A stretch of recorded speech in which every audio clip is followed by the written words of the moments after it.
మీ మండలు మీ villages అన్ని బాగా పూరా మీరు మాత్రమే మెడిసిన్ మీరు మాత్రమే సేవ చేసే అంత వెనకబడి ఉన్నాయా? గవర్నమెంట్ వాళ్ళు అప్పుడప్పుడు ఇట్లా చేస్తారు? వస్తారు తక్కువ. ప్రజాసేవ ఎప్పటి నుంచి చేస్తారనేది పక్కకు పెడదాం. ఏంటి మీ టార్గెట్ ఏంటి? 2 డాక్టరేట్లు తీసుకునేంత ప్రజాసేవ అయితే చేసినారు. ఏంటి దాని మోటో ఏంటి? ఎందుకు చేయాలనుకుంటారు? అంటే నేను అవార్డ్స్ కోసము ఈ డాక్టరేట్ల కోసము ఈ సర్వీస్ అనేది చేయలేదు. అంటే ఇట్లా మీరు పోటీలో లేని ఎట్లా ఆశీర్వదిస్తారు? ఉన్నట్టుండి ఉన్న పలంగా గాంధీ మహాత్ముని కూడా తీసుకొచ్చి కుర్చీలో కూర్చోబెట్టి అధికారం ఇయ్యరు. మీకు ఎట్లా ఇస్తారు? పోటీ చేయాలి కదా. రాజకీయం అంటే బాగా ఖర్చు. ఓటింగ్ 2 రోజుల ముందు ఎదురు చూస్తూ ఉంటారు. అవసరమైతే ఇంటి బయటనే ఉంటారు తప్ప ఇంటికి కూడా పోరు జనాలు. పోయినసారి చూసినాం. మనం ఎంత ఖర్చు పెట్టుకోగలుగుతారు మీరు? మా గ్రామము 2000 ఎకరాల శివారు. మా గ్రామంలో ప్రతి విలేజ్ లో కూడా ఒక్క ఇల్లు కూడా ఇంటి పట్టాలేదు ఇప్పటి వరకు. అవునా? ఒకవేళ ఓడిపోయారు అనుకోండి, అనుకోవద్దు, ఎలక్షన్స్ రాలి, ఓడిపోయారు అనుకోండి, సర్వీస్ కొనసాగిస్తారా?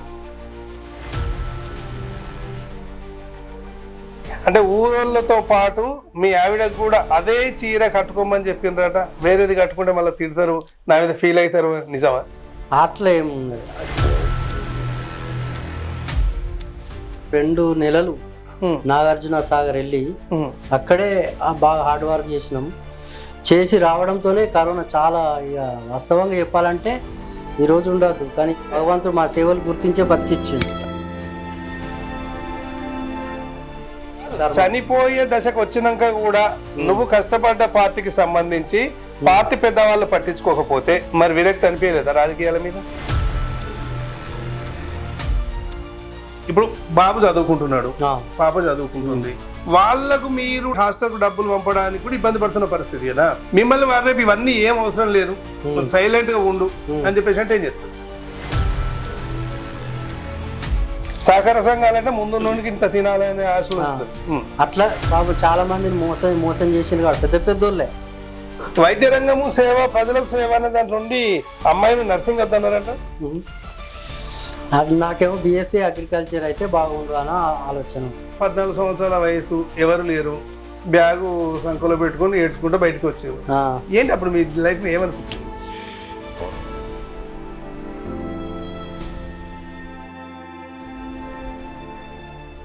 అదే హోటల్లో 19 సంవత్సరాలు చేసి 500 జీతంతో జాయిన్ అయ్యి.